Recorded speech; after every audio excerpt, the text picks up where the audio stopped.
Assalamualaikum pemirsa Majid TV. Kemerdekaan saat ini yang kita rasakan tentunya nggak lepas dari peran para pahlawan yang telah berjasa membebaskan tanah air dari penjajahan.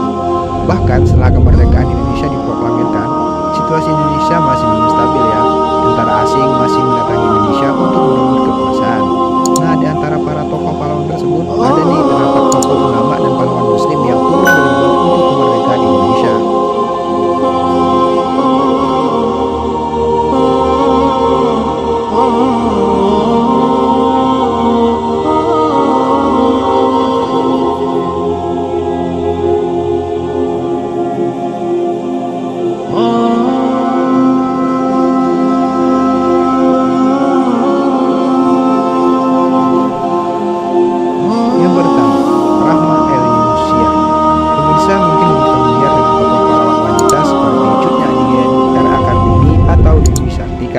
Sekarang ayo kita berkenalan dengan pahlawan asal Minangkabau ini, yaitu Rahmah El Yunusya, yang gak kalah hasratnya dalam memperjuangkan pendidikan untuk perempuan. Ia mendirikan sekolah khusus perempuan, yaitu Madrasah Diniyah Putri pada tanggal 1 November 1923. Ia ingin perempuan muslimah bisa berperan penting sebagai pendidik, pekerja sosial, teladan moral, muslim hingga berdakwah untuk menyampaikan pesan-pesan Islam. Dan gak hanya itu ya, Rahmah El Yunusya ini juga mendirikan Menyesal School, yaitu sekolah untuk memerdekakan ibu rumah tangga dari buta huruf. Menyesal School ini berdiri pada tahun 1925 hingga 1932.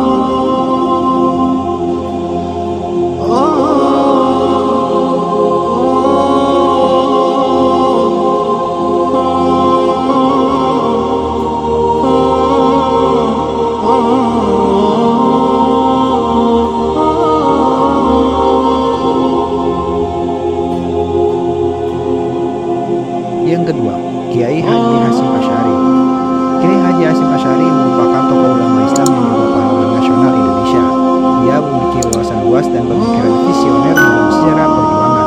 Beliau juga adalah pendiri dari organisasi Nahdlatul Ulama, Al-Qur'an, dan Pondok Pesantren Ilmu Iraq. Salah satu bukti nasionalisnya, beliau mencetuskan resolusi jihad untuk mempertahankan kemerdekaan Indonesia pada tanggal 22 Oktober 1945 yang sejak tahun 2015 diperingati sebagai Hari Santri Nasional. Resolusi Jihad NU adalah upaya meminta pemerintah Indonesia untuk menentukan sikap dan tindakan nyata serta tegas terhadap usaha-usaha yang akan membahayakan kemerdekaan dan agama serta negara, khususnya pihak Belanda dan sekutunya. Nah, isi dari resolusi jihad ini yakni menegaskan bahwa hukum membela tanah air adalah fardu ain bagi setiap Islam di Indonesia. Selain itu, beliau merupakan ayah dari Kiai Haji Abdul Wahid Hasyim yang merupakan anggota BPU PKI dan Panitia 9.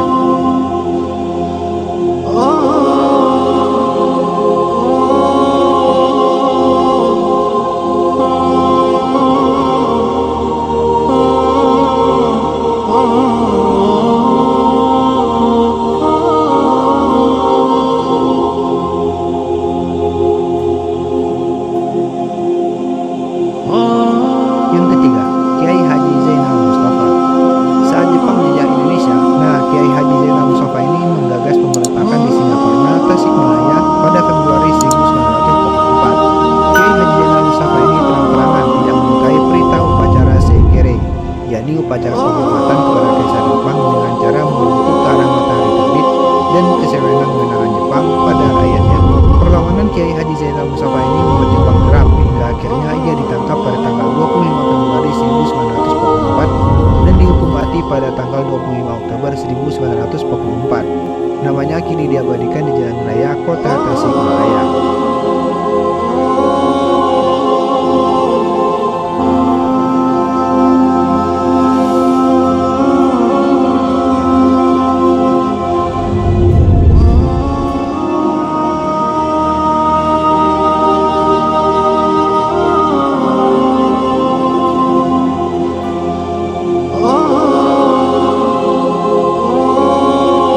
Yang keempat, Haji Omar Said Cokroaminoto. Raden Haji Omar Said Cokroaminoto atau lebih dikenal dengan Os Cokroaminoto adalah salah satu pahlawan nasional Indonesia yang terkenal sebagai guru dari tokoh terkenal. Nah, murid-murid Os Cokroaminoto ini diantaranya Soekarno, Semarwen, Musso, Alimin hingga Tan Malaka. Os Tokoh Minota ini merupakan pemimpin organisasi pertama di Indonesia, yakni Sarekat Islam atau SI, yang sebelumnya dikenal dengan nama Serikat Dagang Islam. Selain itu, perjuangan Mas Cokro Aminoto untuk Indonesia diantaranya seperti mengecam pengambilan tanah untuk dijadikan perkebunan milik orang-orang Eropa, mendesak Sumatera dan disikat supaya mengembalikan tanah rakyat di Seminung, Sumatera Selatan, menuntut upaya kedudukan dokter-dokter pribumi disamakan dengan dokter-dokter Belanda.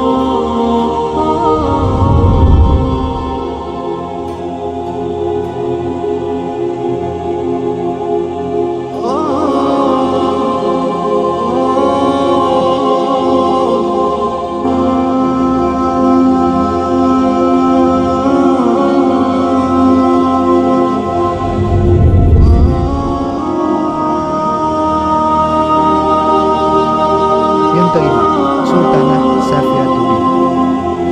Sultanah Safiatuddin tercatat sebagai pemimpin wanita pertama di Kesultanan Aceh Darussalam. Beliau diangkat sebagai pemimpin setelah suaminya Sultan Iskandar Sani wafat pada tahun 1941 Masehi. Dalam masa kepemimpinannya terdapat pro dan kontra yang timbul tentang hukum seorang perempuan memimpin Aceh. Namun hal ini tidak menambahkan semangat Sultanah Safiatuddin untuk menjaga masyarakat.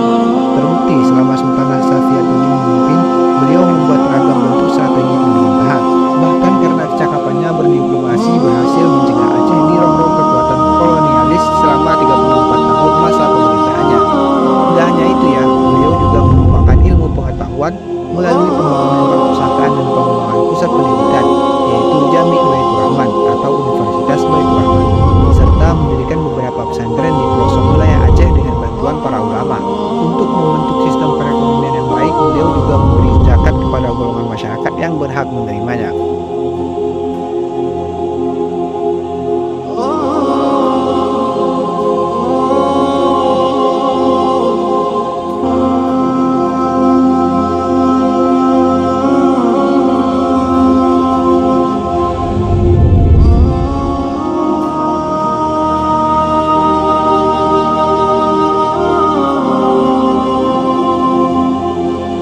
Nah, bersama di TV, itu adalah beberapa tokoh pahlawan muslim yang telah berjasa. Semoga semangat dan perjuangan mereka bisa menjadi pelajaran untuk kita pantang menyerah dan menjadi manusia yang bermanfaat ya. Oke, bersama di TV, kalian juga bisa meluaskan manfaat dan membuat kebaikan dengan share video ini pada pemirsa Majid TV lainnya. Dan jangan lupa untuk terus dukung channel Majid TV dengan like, subscribe, serta komen kalian.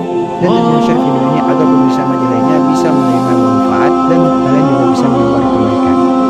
Semoga bermanfaat. Assalamualaikum warahmatullahi wabarakatuh.